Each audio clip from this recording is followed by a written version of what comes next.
thing is that when I asked about what state your dog is in, one of the things that I'd have you think about is that those dogs that look like they're calm all of the time, or that they are really relaxed and really chilled out and having a nice sleep and all the rest of it, and then suddenly are like bark, bark, bark, bark, bark, bark, bark.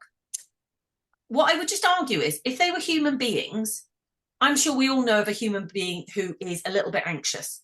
And if something happened to them, they'd be the one most likely to panic, burst into tears, or do something like that. So one of the things that I would also think about is that what state your dog is in, whilst it might look like nothing's going on for them, it may be that just generally their confidence is low, that their anxiety is higher than so that's something that's worth thinking about, because one training thing doesn't change that.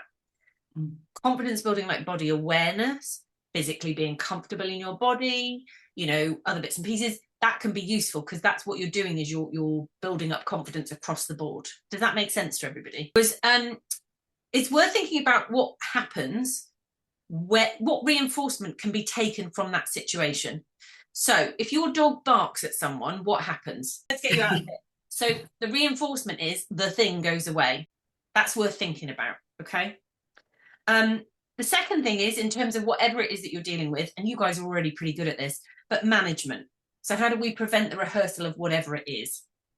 Could that be not being in that particular room? I think the more open plan that we've got, the more difficult that is for dog training, honestly.